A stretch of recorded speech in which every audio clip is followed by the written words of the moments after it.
Hi, I am Lazze and I'm teaching people in metal shaping, and I'm back here on the YouTube channel with some more tips and tricks.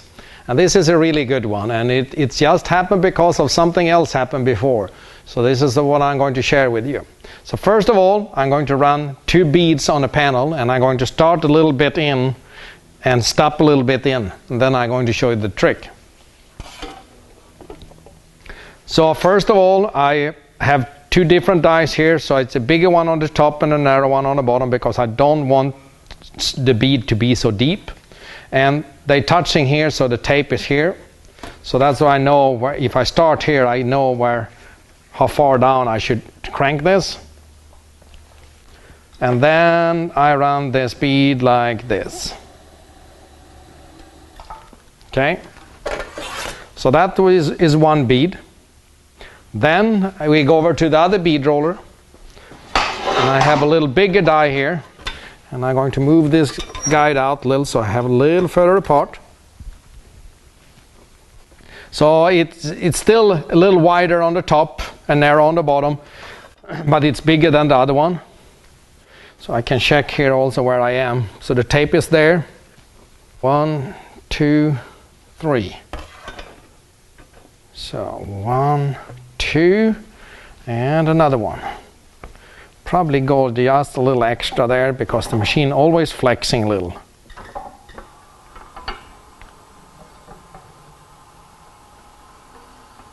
Okay. So first of all, you see we don't get much distortion on the panel because I'm using a bigger one on the top and a narrow one on the bottom. So that gives you less distortion, and it's not so deep, because the bead doesn't take so much material from the sides, and the top one stretching on both on the edges here when I push this down, so it's actually stretching the metal a little more than if we have a male and female as a pair. So now it's the trick. So we go over to the sandbag. I need to go after those punches.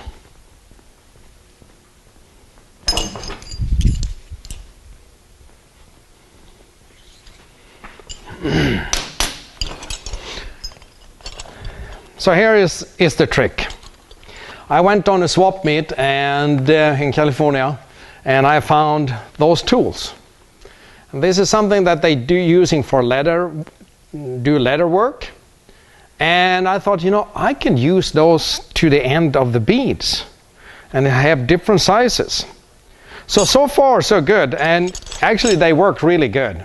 But where do you find more of those? So I thought, to make those, yeah, I can probably do that, but that's a lot of work to have those made and heat treated. So one day I find out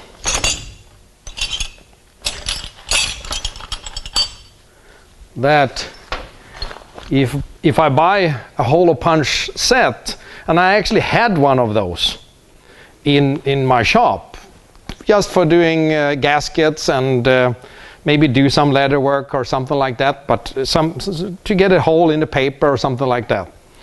So one day I thought about, what happens if I take one set of that and grind off half of that like that? So there you have half of that tool. Those are heat treated, and it's only $7 on the swap meet that I bought this for. And here you have a whole set for many different beads. So let's take a look at this, and I'm going to fix the end of the bead with this new tool.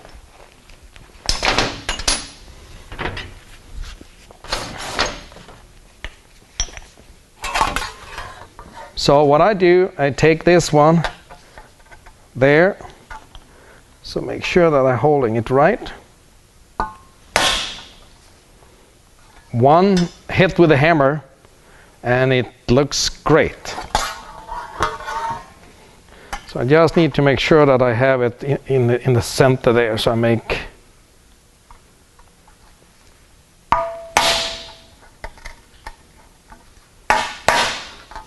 there you go. So what I did, just so you can see, I made one that is smaller too, and I took the grinding machine and grind that off. So now I'm going to do the other one.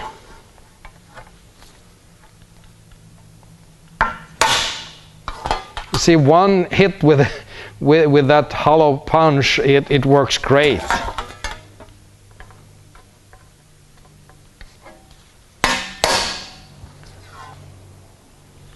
So it looks so much more professional immediately.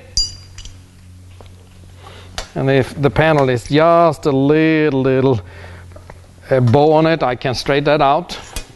But those beads, and I'm sure many of you guys out there have used the bead roller, but you couldn't get the ends nice. Now you have the tools for it. For $7, you can make your own tools for this. So I think this is a good trick for you to have, and it's fun for me to share it with you and give it to you. Thank you so much, and if you would like to have more information about my classes or my education and equipment, go to lazzemetalshaping.com.